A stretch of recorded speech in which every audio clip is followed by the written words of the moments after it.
Sige po, samahan niyo po kaming awitin ang napakaganda nating battle song for this year.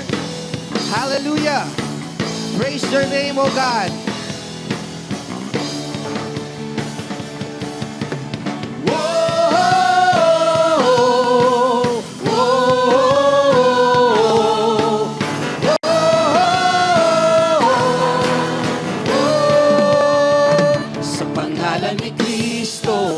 Tayo'y tinatawag upang magbantay, manalangin, mag-alap sa bawat sulok ng mundo.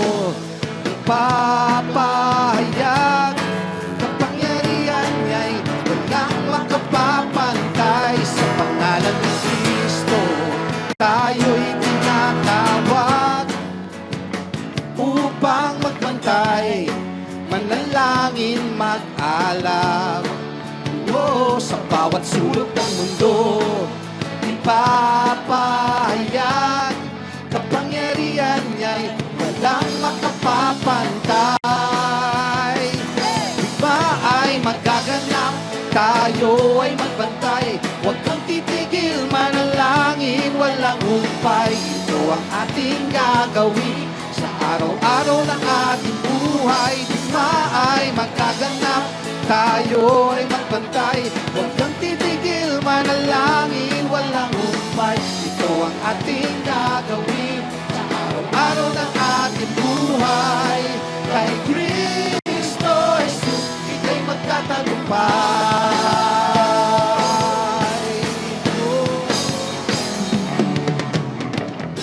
Mga bansa'y magpipinat, mga kahari ay babagsak, ngunit tayo'y matatag, handang magmamatsyag. Lahat tayo'y magpupuri, tayo'y magpupuri, magliliyaban, magdidinig. Digma ay magaganap, tayo ay magbantay. Huwag kang titigil, manalangin, walang humpay. Ito ang ating gagawin sa araw-araw ng ating buhay. Digma ay magaganap, tayo ay magbantay. Huwag kang titigil, manalangin, walang humpay. Ito ang ating gagawin sa araw-araw ng ating buhay. Kay Kristo Jesus, ika'y magtatagumpay. Let's all claim it. Kay Kristo Jesus, ika'y magtatagumpay. Lahat ng mga nagtagumpay. Kay Kristo Jesus, ika'y magtatagumpay.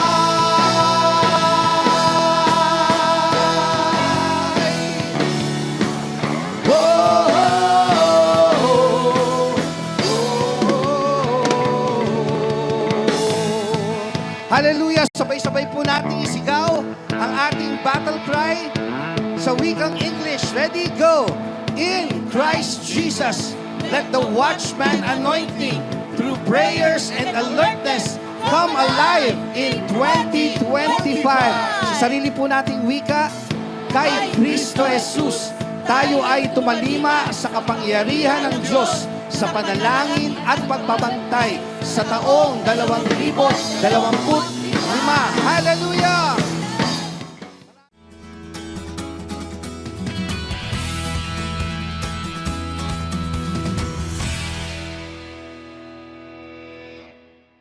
Pag-usapan natin muli ngayon ang kahalagahan ng layunin sa ating buhay itong taong 2025, pinagpalang taon.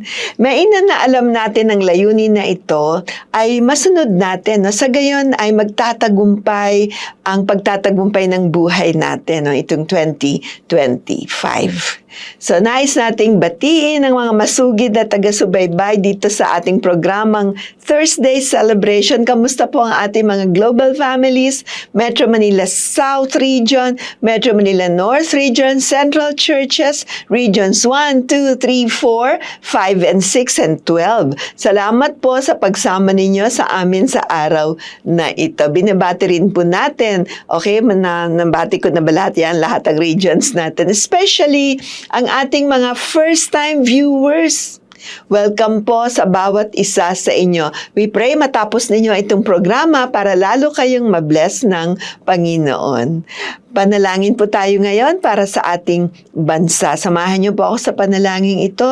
Idulog po natin ang ating bansa sa kamay ng ating Panginoon. Ama, sa pangalan ng Panginoong Hesukristo, kami po ay lumalapit sa inyo at sa araw na ito ay iisa lang ang nilalapit namin na huwag pong maaprubahan ang Bill 1979 na sasalaula sa aming edukasyon.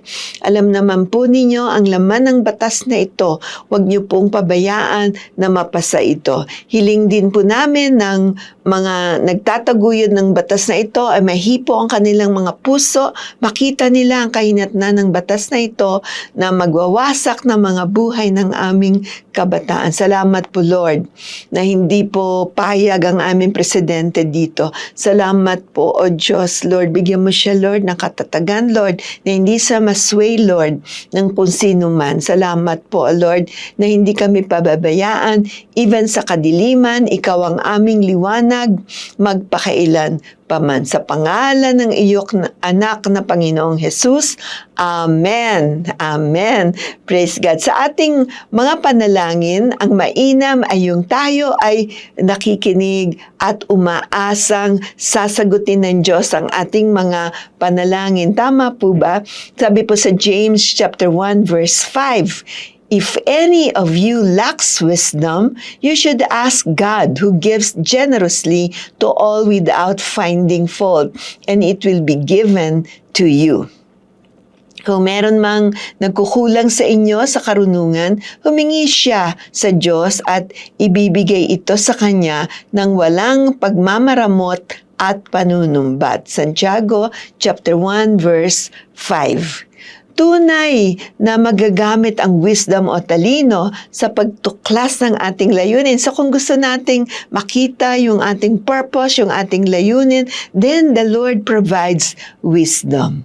Kaya po hinihikayat ng Bible na hanapin natin ang purpose niya para sa atin. Hanapin natin ang layunin ng Diyos para sa atin. Minsan po sa pagtapos ng araw o pagtapos ng taon, natatanong mo ba yung sarili mo, may na-accomplish ba ako sa buong taon na to? May nagawa ba ako sa araw na to?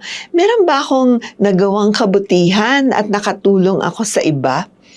Mainam na may talaga natin ang taon na ito ng ating layunin. O gawin natin to taon ng ating layunin. Alam natin yung layunin. Kapag alam mo ang layunin o purpose mo, ay hindi ka maghahanap ng ano-ano pang bagay. Diba? Hindi mo na yun hahanapin. Sa halip ay naliligayahan ka sa pagtuntun ng mga steps o mga hakbang na nais ng Diyos para sa'yo.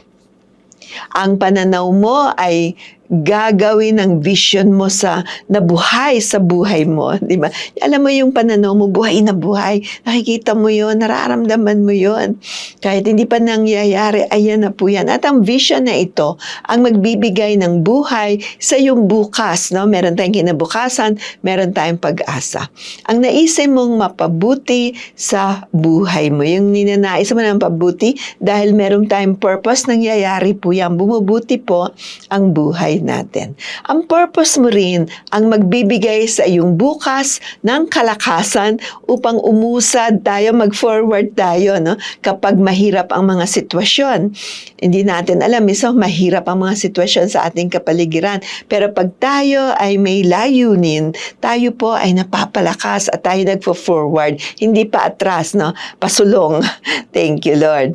Ang purpose o layunin ang nagpapatatag sa iyong buhay. Di ba? Kung wala tayong layunin sa buhay natin, ang maglingkod sa Panginoon, pumuri sa Kanya, mabuhay para sa Kanya, di ba? Kapag malinaw ang purpose mo, ay nagagawa mo ang magpatuloy o mag-persevere, no? Talaga marunong tayo magtiis dahil may dahilan ng iyong buhay. So, hindi tayo sumusuko. Ano kaya na For example, sa bawat araw mo, buwan at taon, ay alam mong nagagawa mo ang layunin ng Diyos sa iyo. Alam mong walang nasayang na effort dahil ito nga ay galing sa Diyos. Dinidirect ka niya at ito naman ay nagdadala ng honor para sa ating Diyos. Kung meron mang nakagawa ng layunin niya ay walang iba kundi ang Panginoong Hesukristo. Sa 1:12:27, sinabi pa ni Jesus, "Nababagabag ako ngayon. Sasabihin ko ba sa Ama na iligtas niya ako na malapit na paghihirap? Hindi. Ito ang dahilan ng pagpunta ko rito." 1:12:27. So sa Lord mismo, pinakita niya sa atin na nabagabag siya. Di ba? Nag-ano din siya, sabi niya, "Ama, pwede bang palampasin mo na lang ang kopang ito ng paghihirap?" John 12:27, he prayed, "Now my soul," Jesus is praying here, "now my soul is troubled, and what shall I say? Father, save me from this hour. But for this purpose, I came to this hour." Naalala niya, may purpose siya. Kaya ginawa niya po yung pagbibigay ng buhay niya sa krus ng Kalbaryo. Alam ni Jesus ang layunin niya sa pagpunta niya sa lupa at ito'y ginawa niya, walang nakapigil sa kanya. Magkakaroon ka ng katiyakan na ikaw ay uusad o susulong papuntang goal mo o layunin mo sa buhay. Maaari mong gawin ang pagsunod ng Panginoong Hesukristo at habang panahon ay di mo pagsisisihan yung pagsunod mo kay Lord. Hindi mo pagsisisihan yan. Ang lakbayin mong nagagawa sa buhay ay nagsisimula sa paglaan mo ng buhay mo sa Diyos. So, pag umpisang in-offer natin yung buhay na kay Lord, doon na po mag-uumpisa yung purpose natin na ating larakaran. Hindi mo matutuklasan ang layunin o purpose sa buhay kung nakafocus ka lang sa sarili mo at walang Lord sa mga plano mo, hindi kasama si Lord, di ba? Naku, mahirap pong hanapin ang purpose niyan. Hindi natin pwedeng gamitin ng Diyos para lang sa sarili nating layunin. Ang layunin niya ang dapat masunod natin. Hindi yung siya ay parang, "Lord, bless mo nga ito kasi itong gusto kong gawin," di ba? Ipapakita rin naman niya ang mga plano niya sa atin at paano tayo magsaswak sa kanyang mga plano. Hindi naman mahirap po ang pinapagawa sa atin ng Lord. Gusto niya mag-swak tayo na makapasok tayo doon sa mga plano niya. At swak na swak ka ron, meron siyang pangbuhay na layunin sa iyo, di ba? So yung buhay mo, alam mong may meaning kasi nakaka-flow ka sa plano ng Diyos, hindi mo lang sariling plano. Ngayon, marahil naiisip mo, hindi ko sigurado kung gusto ko ang mga plano ng Diyos. Diba? Parang iniisip mo, ano ba yung mga plano ng Diyos? Parang ayoko yan. Paano kung talagang ayoko, diba? So, pwede mong itanong yun. Hay nako, magugustuhan mo ang mga plano niya.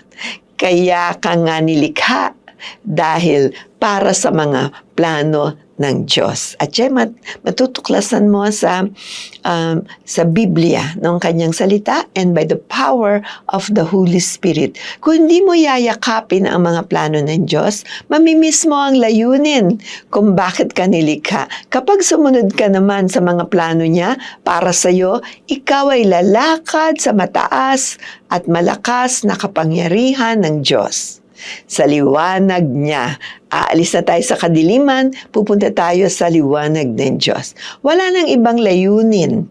Ang mga layunin ng mundo ay papunta sa kadiliman at pagkatalo. Gusto mo pa bang patunayan yan? No? So may mga pagkakataon kagaya nito na nire-reach out tayo ng Lord. Sinasabi, sa akin ka, di ba, ang layunin ko, ang maging layunin mo. Takot ka bang ibigay ang sarili mo sa Diyos? Sa palagay mo ba ay gugustuhin ng Lord ang buhay mo kapag may pinapagawa siya sa iyo at ayaw mong gawin? May pinupuntahan siyang, mabawa may pinapupuntahan siyang mga lugar na ayaw mo namang puntahan. May pinapagawa siya sa iyo, ayaw mo namang gawin. So, nais ko pong magpatotoo sa inyo ng maikli.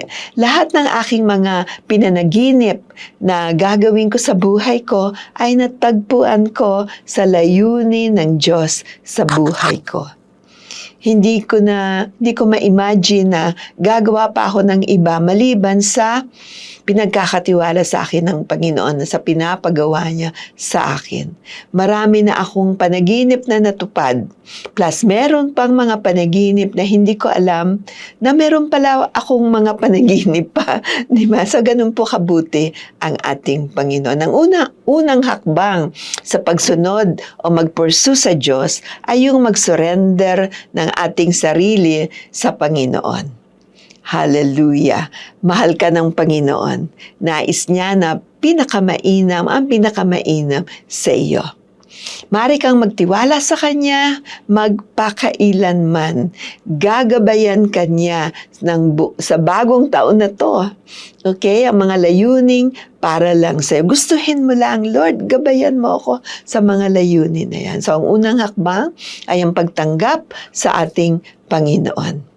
Sabi po sa banal na kasulatan na kung ipapahayag mo, sinulat po ito ni Apostol Pablo, kung ipapahayag mo na si Jesus ay Panginoon at sasampalataya ka ng buong puso na muli siyang binuhay ng Diyos, maliligtas ka sapagkat itinuring ng Diyos na matuwid ang taong sumasampalataya sa Kanya ng buong puso. At kung ipapahayag niya na siya'y sumasampalataya, maliligtas siya. Nakasulat po yan sa Roma chapter 10 verses 9 and 10. Sa wikang Ingles, if you confess with your mouth the Lord Jesus and believe in your heart that God has raised Him from the dead, you will be saved. For with the heart one believes unto righteousness, and with the mouth confession is made unto salvation. Romans 10, 9 and 10. So ano pong sabi dito kung halimbawa nakarinig tayo ng salita ng Diyos ngayon at may nangyari sa puso mo, parang tumama yung salita ng Diyos. So ang next na gagawin natin, anyayahan natin ang Panginoong Hesukristo sa ating buhay. Kilalanin natin siyang Panginoon, na the absolute Lord of all, the Lord of all. Absolute authority. Yan pong ibig sabihin ng Panginoon. Hindi Panginoon, kundi Panginoon. Sige po, ito'y mangyayari sa pamamagitan ng panalangin ng pagtanggap, pag-anyaya sa Panginoon. Kung nais nyo pong ang 2025 nyo, magbago naman, para sa mas maging mainam, kundi pare-pareho na lang. Ilang taong ka ng ganyan, ikot ng ikot. Ito ngayon po ay nire-reach out kayo ng Lord para magkaroon tayo ng bagong simulain sa taong ito ng 2025. It's the year of grace. Okay? So, sumunod po kayo sa panalangin ito kung nais yung anyayahan si Lord sa puso ninyo, sa buhay niyo. Sabihin niyo, Ama, sa pangalan ni Jesus, ako po'y lumalapit sa iyo. Humihingi po ako ng kapatawaran sa lahat ng aking mga kasalanan. At sa araw na ito, Panginoon, kinikilala kita, Panginoong Jesus, na ikaw ang anak ng Diyos, pinadala sa lupa, nagkatawang tao, namatay sa krus ng Kalbaryo, inilibing, subalit pagkalipas ng 3 araw, ikaw ay nabuhay na muli at buhay magpakailan paman. Kinikilala kitang Panginoon ko, Lord. Tulungan mo ako, Lord, sa araw-araw ko ring pamumuhay na makilala kita at malaman ko pa ang maraming mga prinsipyo sa iyong salita, Lord, upang ako'y magtagumpay. Salamat po, O Diyos. In Jesus' name, Amen! Amen! Kung ginawa nyo ang panalangin yan ng pagtanggap sa Lord, sabi po sa Bible, ngayon ang tawag sa iyo ay anak ng Diyos. So, welcome to the big family of God. Okay? So, kung wala pa po kayong Bible, maaari po namin kayong padalhan ng libreng sipi ng New Testament Bible para mabasa nyo po kung anong nangyari sa inyo. That's the gospel, yung kaligtasan na binigay ng Panginoon. Mag-chat lang po kayo sa amin, bigay niyo yung number niyo or address niyo, and we will send you free para makita po ninyo, ma-enjoy niyo yung pagbabasa ng mga layunin ng Diyos para sa iyo. Congratulations po. And of course, sa Sunday, kung iniimbita rin po namin kayo na dumalo sa ating fellowship sa Jesus Christ Saves Global Outreach, ang main sponsor po ng ating programa, okay, sa 156 15th Avenue, Cubao, Quezon City, alas 9 po ng umaga. Punta po kayo doon para magkadaupang palad tayo. Makilala namin kayo, makilala niyo rin po kami. God bless you po and salamat. Ngayon naman po ay dadako na tayo sa next portion ng ating programa, ang healing prayers. No? Tayo po'y nananalangin para sa mga may sakit. Hindi po ako ang healer. Sinabi po ng Biblia, ang ating Panginoon sa Kristo, siya ang healer. The Holy Spirit will touch you and heal you. Luke chapter 4, verse 18. The Spirit of the Lord is upon me because He has anointed me to proclaim good news to the poor.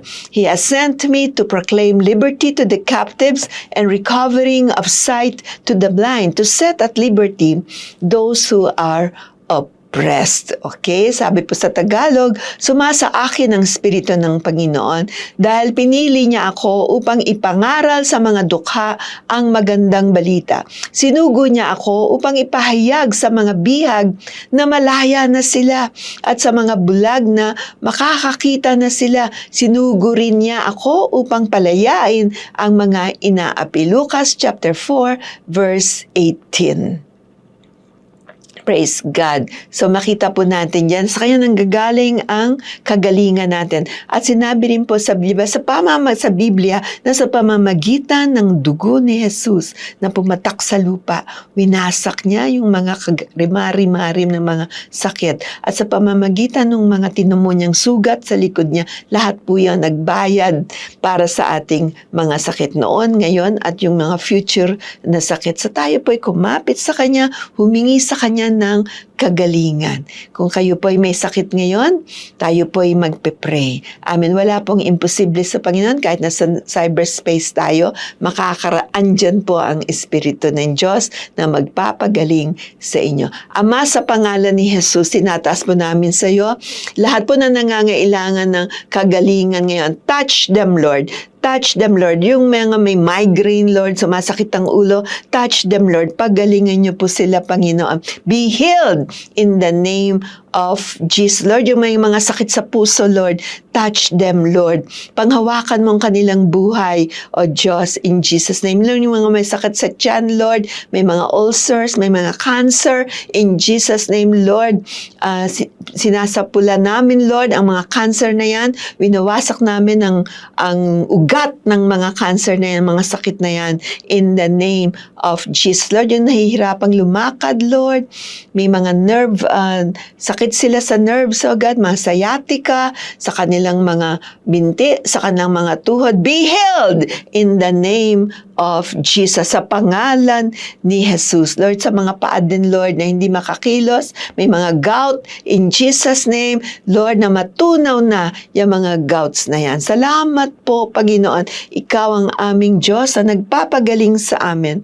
Thank you, Lord. Tanggapin niyo po yung mga kagalingan ninyo sa lugar na masakit, i-kilos-kilos ninyo. Pasalamat po kayo sa Diyos. I-chat nyo po kung saan kayo gumaling para we can rejoice with you. Please remember, the Lord Jesus is our healer. Amen. Thank you, Lord. We lift up His name. At sa pamamagitan ng kapangyarihan ng banal na Espiritu, tayo po ay napapagaling niya. Tayo po ay napanghahawakan niya. So, susunod na po tayo ngayon sa baptism of the Holy Spirit. Ito po ay overflow ng Holy Spirit sa atin. Kaninang tinanggap natin si Lord, kasama po ang banal na Espiritu. Ang banal na Espiritu po ang nagdadala ng mga tao kay Lord. Kaya tayo nakalapit kay Lord dahil dinala tayo ng Holy Spirit. Acts 1:8. But you will receive power when the Holy Spirit has come upon you, and you will be my witnesses in Jerusalem, in all Judea and Samaria, and to the ends of the earth. Acts chapter 1, verse 8. Subalit, tatanggap kayo ng kapangyarihan pagbaba sa inyo ng Espiritu Santo at kayo'y magiging mga saksi ko sa Jerusalem, sa buong Judea at sa Samaria at hanggang sa dulo ng daigdig. Mga Gawa Hallelujah! Praise God. So the Holy Spirit is here. Natapos pang ministry ng Lord Jesus Christ, pinababa niya ang banal na Espiritu.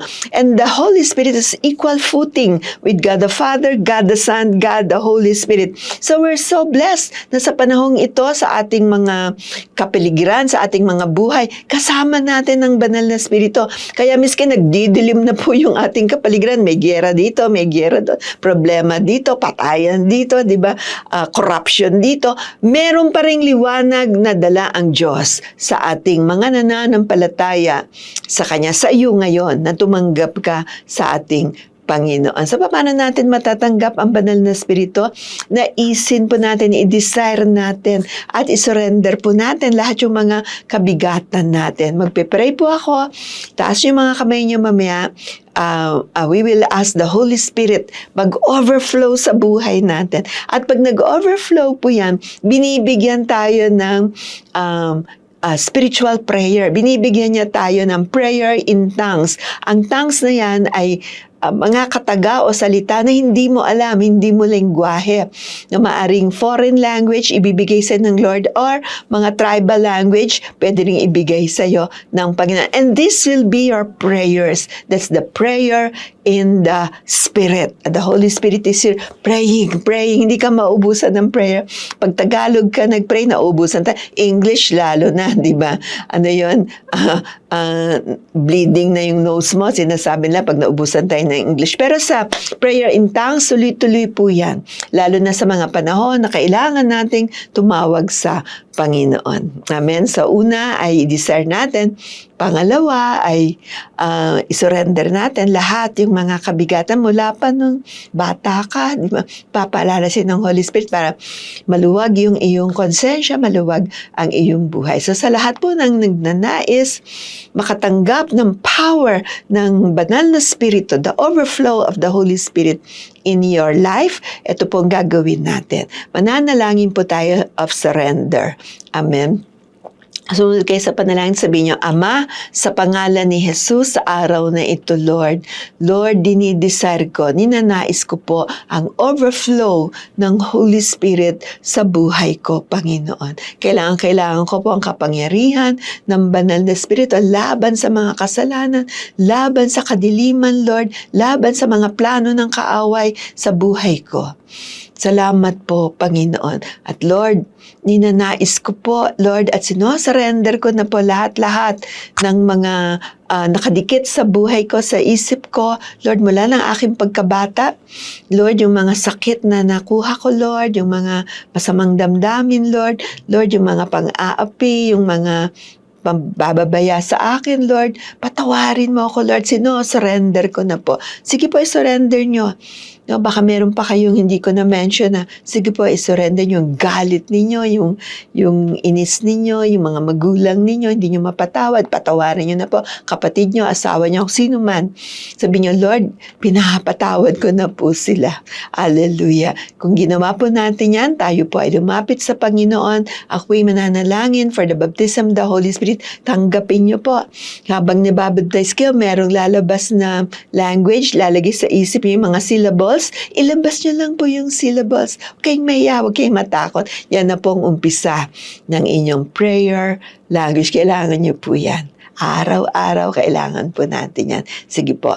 Ama, sa pangalan ni Jesus, naririto po, Lord, ang mga Kristiyano, Lord, ang mga followers mo, O Lord Jesus, na gustong makatanggap ng power from the Holy Spirit. Salamat, Lord, for the overflow of the Holy Spirit sa kanilang mga buhay, Lord, with the accompanying of the prayer in tongues, Lord, or the spiritual language, Panginoon. Salamat po, Lord. Pagkalooban niyo po sila ng baptism na to, the overflow with the prayer language. Agad, salamat po, O Diyos.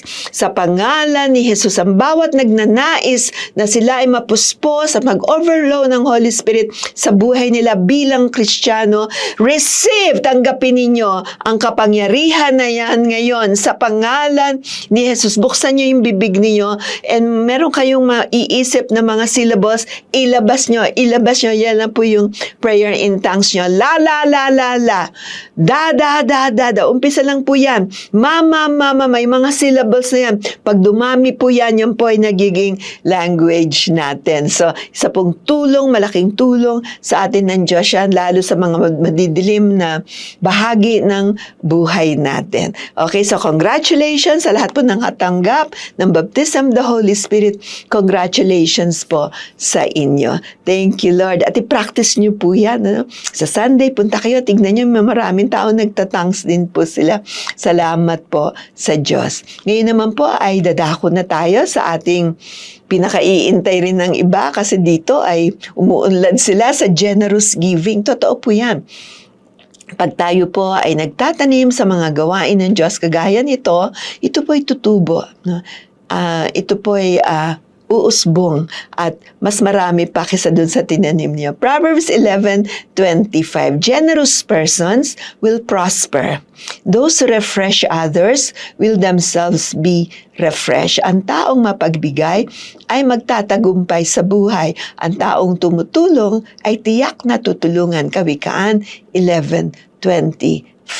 Amen. So, maraming salamat po sa mga partners natin na nagbibigay every week, every month, no, ng suporta nila para sa programang ito. At ang programang pong ito ay malawak na po hanggang abroad, no, ay nakakaabot na po tayo. So, thank you po sa partnership ninyo. Malaki pong tulong yan sa atin. Pwede po kayong magbigay online ng Generous Giving, China Bank, the Minister of JCSGO.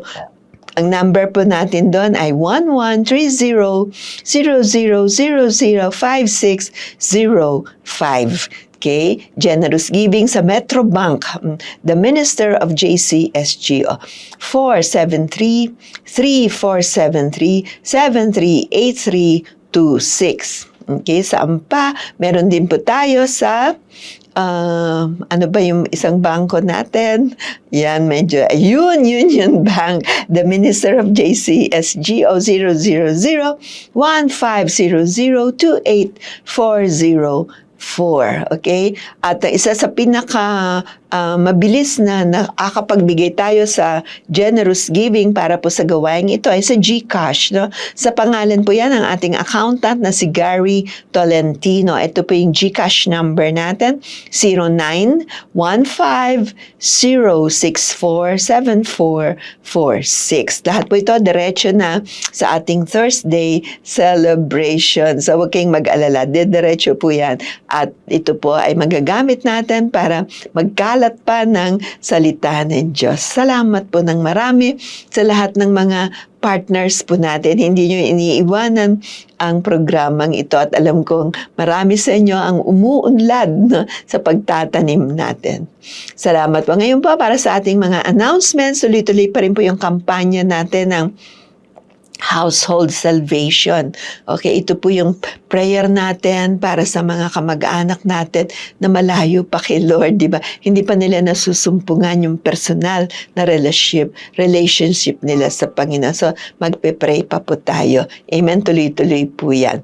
At yung mga first fruits offering po natin, Proverbs 3:9, parangalan mo ang Panginoon sa pamamagitan ng paghahandog sa Kanya ng unang bunga ng iyong ani. Kawikaan chapter 3, verse 9. Kung nagpe-first fruit po tayo, ibig sabihin, no, naka-insured na yung ating mga finances from January to December of this year. So, binibigay po natin yan tuwing start of the year, January, dinadala po natin. Ina-extend lang po natin hanggang February para makaipon-ipon tayo ng ibibigay natin sa Panginoon. Salamat po. This coming Sunday, tuloy pa rin po ang anointing of oil, 9 a.m. Dumalulong po kayo sa Jesus Christ Saves Global Outreach, 156 15th Avenue, Cubao, Quezon City, 9 a.m. Sa Sunday po. Dali nyo yung pamilya nyo so we can experience the anointing of oil. Hallelujah! Ibang klase po. No? Yung sa anointing of oil talagang kinoconsecrate ka, binubukod ka, di ba, mula sa kadiliman na ikaw ay sa ating Panginoon. Plus your family. It's a deep protection para po sa ating mga family. Salamat po sa pagsama niyo sa akin ngayong araw na ito. At tayo po ay magsasara na sa panalangin. Pagpalain kayo ng Panginoon. Ipakita ng Panginoon ang kanyang kabutihan at awa sa inyo at malugod ang Panginoon sa inyo at bigyan niya kayo ng mabuting kalagayan. Bilang chapter 6 verses 24 to 26. The Lord bless you and keep you. The Lord make His face shine upon you and be gracious to you. The Lord lift up His countenance upon you and give you peace. Numbers chapter 6, 24 to 26. Ang pagpapala ng Diyos ay sumainyo sa buong linggong ito, sa buong buwan na ito at buwan ng Pebrero. Ninanais niya ng bawat isa sa atin makatanggap ng kanyang pagpapala, ng kanyang proteksyon, ng kanyang kasaganaan.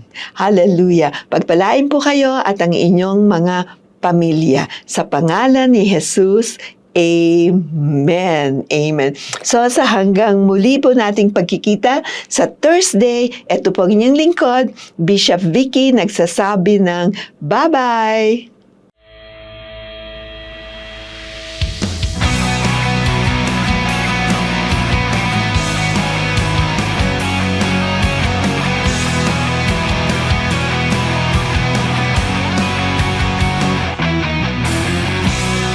Magsaya tayo ngayon, pagkabuhay ang ating Panginoon. O magsaya sa piling niya'y sabay-sabay tumalon. Hindi papipigil sa pagsamba, galak sa aking puso'y nadarama.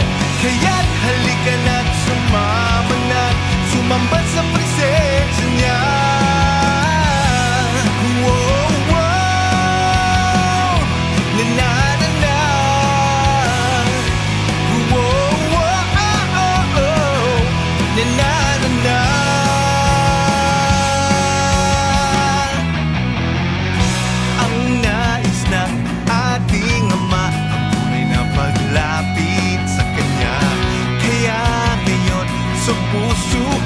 Jesus, wala nang iba. Hindi papipigil sa pagsamba, galak sa aking puso'y nadarama.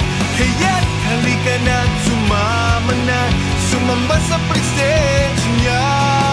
Hindi papipigil sa pagsamba, galak sa aking puso'y nadarama. Kaya't halika na't sumama na, sumamba sa presensya niya.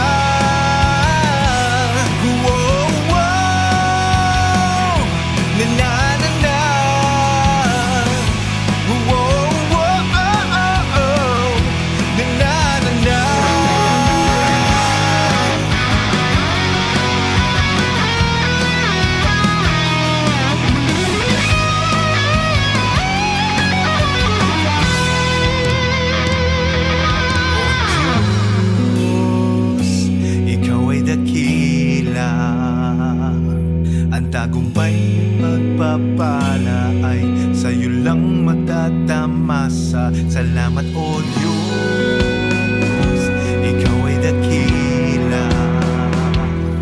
Ang tagumpay at pagpapala ay sa'yo lang matatamasa. O Diyos, ikaw ay dakila. Ang tagumpay at pagpapala ay sa'yo lang matatamasa. Salamat o Diyos, ikaw ay dakila. Ang tagumpay at pagpapala ay sa'yo lang matatamasa. Hindi papipigil sa pagsamba, galak sa aking puso'y nadarama. Kaya't halika na't sumama na, sumamba sa presensya niya. Hindi papipigil sa pagsamba, galak sa aking puso'y nadarama. Kaya't halika na't sumama na, sumamba sa presensya Whoa,